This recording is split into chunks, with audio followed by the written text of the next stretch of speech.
అలసిపోయాము అని చెప్పండి. ఇక ఎవరిని ఇప్పుడు ముఖ్యమంత్రి జగన్మోహన్ రెడ్డి ఓటు మనమే తెచ్చుకుందాం. ప్రతి ఓటు వైఎస్ఆర్ కాంగ్రెస్ పార్టీకే పడేట్టుగా మనమంతా కూడా గ్రామాలలో చెప్పుకుందాం. 25కి 25 ఎంపీ స్థానాలు మొత్తం మనమే పెట్టుకుందాం.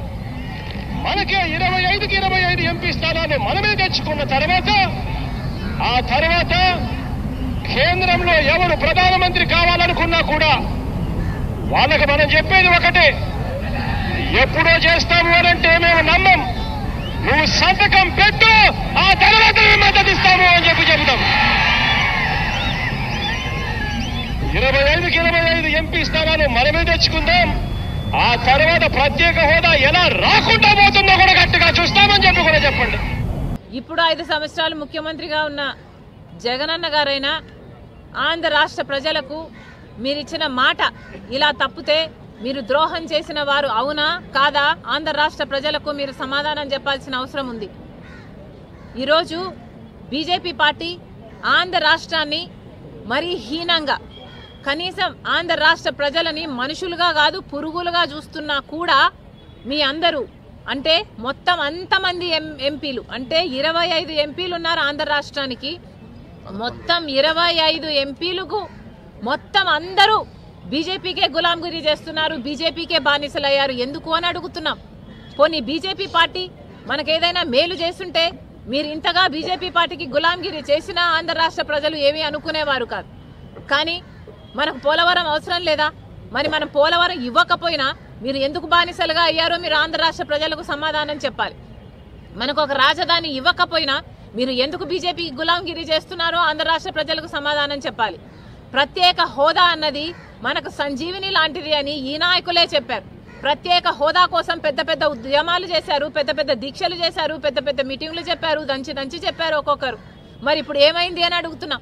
ప్రత్యేక హోదా ఎంత ముఖ్యమో ఈ నాయకులకి తెలియదు అని కాదు, ఈ నాయకులకు మొత్తం తెలుసు. ప్రత్యేక హోదా ఉంటే ఉత్తరాఖండ్లో 2000 పరిశ్రమలు వచ్చాయి, హిమాచల్ ప్రదేశ్లో 10,000 పరిశ్రమలు వచ్చాయి.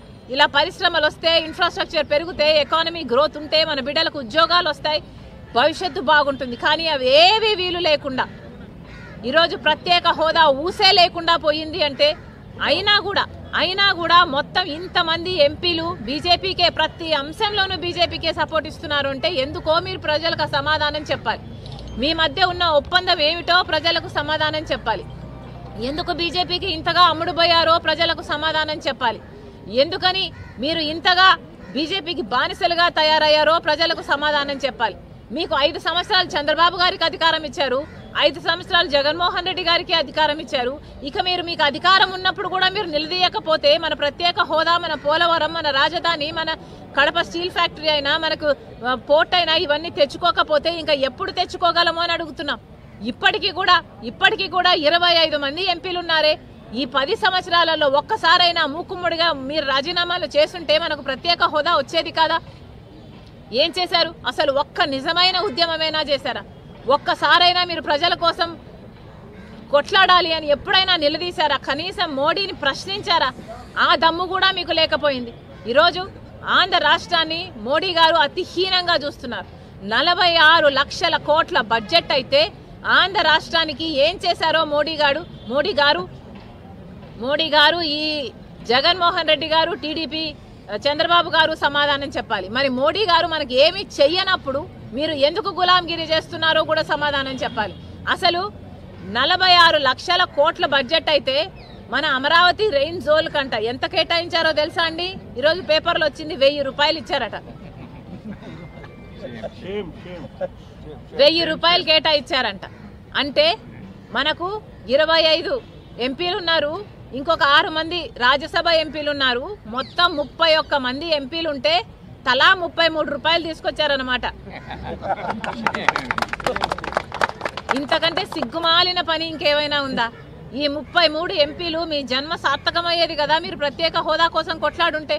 కనీసం ఒక్కసారైనా ప్రశ్నించారా? ఒక్కసారైనా మీరు కొట్లాడారా? ఒక్కసారైనా మీరు గొంతు విప్పారా? ప్రత్యేక హోదా ఎంత అవసరమో మీకు తెలిసి కూడా ప్రజల చేత మీరు ఓట్లేయించుకున్నారు అన్న ఇంగితం కూడా లేకుండా, కనీసం ఆ ప్రజలకు కనీస కృతజ్ఞతైనా లేకుండా మీ స్వలాభం కోసము ప్రజలను తాకట్టు పెట్టారంటే ఇంకా మిమ్మల్ని నాయకులు అని ఎలా అనుకోవాలి? మళ్ళీ చెప్తున్నా, ప్రత్యేక హోదా ఆంధ్ర రాష్ట్రానికి చాలా అవసరం. కాంగ్రెస్ పార్టీ ప్రత్యేక హోదా కోసం మొదటి నుంచి కొట్లాడుతూనే ఉంది. కోటి సంతకాలు సమకూర్చింది ప్రత్యేక హోదా కోసం కాంగ్రెస్ పార్టీ. ప్రతి సంవత్సరం బీజేపీ పార్టీ ప్రధానమంత్రికైనా, అటు హోంమంత్రికైనా, అటు ఫైనాన్స్ మినిస్టర్కైనా లెటర్లు ఇస్తూనే ఉన్నారు. ఎక్కడ వీలైతే అక్కడ, ఎక్కడ చేతనైతే అక్కడ సభలు పెడుతూనే ఉన్నారు, ప్రత్యేక హోదా కోసం కొట్లాడుతూనే ఉన్నారు. కానీ ఆంధ్ర రాష్ట్రంలో కాంగ్రెస్ పార్టీకి బలం లేకపోవడం వల్ల ఈరోజు కాంగ్రెస్ పార్టీ ఒక ధర్నా చేసి మేము చెప్పాల్సి వస్తుంది తప్ప సభల్లో చెప్పే ధైర్యం, సభల్లో చెప్పే అధికారం మాకు లేకపోయింది. కానీ ఈ రోజుటి వరకు కూడా స్టేట్ అసెంబ్లీకైనా కూడా, ఇక్కడ సెంట్రల్లో లోక్సభ అయినా కూడా మీరు స్టేట్ రిప్రజెంటేటివ్స్ అయ్యుండి, ఎమ్మెల్యేలు అయ్యుండి, ఎంపీలు అయ్యుండి మీరు ఎందుకు గొంతు విప్పడం లేదో ఆంధ్ర రాష్ట్ర ప్రజలకు సమాధానం చెప్పాలి. అంతేకాదు రాహుల్ గాంధీ గారు మరి ముఖ్యంగా చెప్పడం జరిగింది, ఆంధ్ర రాష్ట్రానికి న్యాయం జరగాల్సిన అవసరం ఉంది.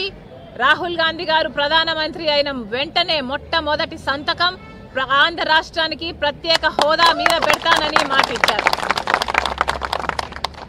ఈరోజు ప్రత్యేక హోదా పట్ల ఎవరికైనా చిత్తశుద్ధి ఉంది అంటే అది ఒక కాంగ్రెస్ పార్టీకి మాత్రమే ఉంది అన్నది నిజం. మేము ప్రత్యేక హోదా కోసం కొట్లాడుతూనే ఉంటాము. ఈ ధర్నాతో ఆగేది కాదు. ఇది ప్రత్యేక హోదాయే కాదు, యాక్టులో రూపొందించిన అన్ని అంశాలు, పోలవరం అయితేనేమి, కడప స్టీల్ ఫ్యాక్టరీ అయితేనేమి, పోర్ట్ అయితేనేమి, రాజధాని అయితేనేమి, ఇలాంటి ప్రతి ఒక్కటి మేము సాధించుకునేంత వరకు కాంగ్రెస్ పార్టీ విశ్రమించదు. మేము కొట్లాడుతూనే ఉంటాం, ఎంతవరకైనా వెళ్తాం. మళ్ళొక్కసారి ఇక్కడ ఢిల్లీ నగరంలో కూర్చొని ధర్నా చేస్తున్నాం. ఈరోజు కాంగ్రెస్ పార్టీ నిన్న ప్రెసిడెంట్ చేస్తున్న అడ్రస్లో, పార్లమెంటరీ అడ్రస్లో మీరు ప్రత్యేక హోదా గురించి మాట్లాడండి అని అడిగితే కనీసం లెక్క కూడా పెట్టలేదు. అంటే ప్రెసిడెంట్ అడ్రస్లో ఆంధ్ర రాష్ట్రం గురించి అసలు లెక్కే పెట్టలేదు, అసలు మెన్షనే చేయలేదు. అంటే మీకు ఎంత ప్రేమ ఉందో అర్థమవుతూనే ఉంది ఆంధ్ర రాష్ట్ర ప్రజలంటే బీజేపీకి కానీ, ఆ బీజేపీకి సపోర్ట్ చేస్తున్న వైసీపీకి కానీ. ఈరోజు మళ్ళీ కాంగ్రెస్ పార్టీ ఒక అడ్జర్న్మెంట్ మోషన్ మూవ్ చేస్తుంది. సోమవారం అది వస్తే బాగుంటుంది.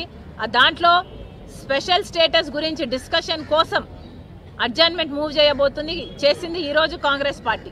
దానికి కూడా అన్ని పార్టీలు మద్దతు ఇవ్వాలి. ఒక వైసీపీ పార్టీ అయితే మూకుమ్మడిగా రాజీనామాలు చేయండి. ఇంతమంది ఎంపీలు ఉన్నారు ఇక్కడ, అంతమంది ఎమ్మెల్యేల మీ బలం ఉంది అక్కడ. మరి మీరు ఇంత ఉండి కూడా మీరు ప్రజలకు ఏం చేయకపోతే మీరు అసలు నాయకులు కాదు, మీకు అసలు ప్రజల పట్ల చిత్తశుద్ధి లేదనే అనుకోవాలి.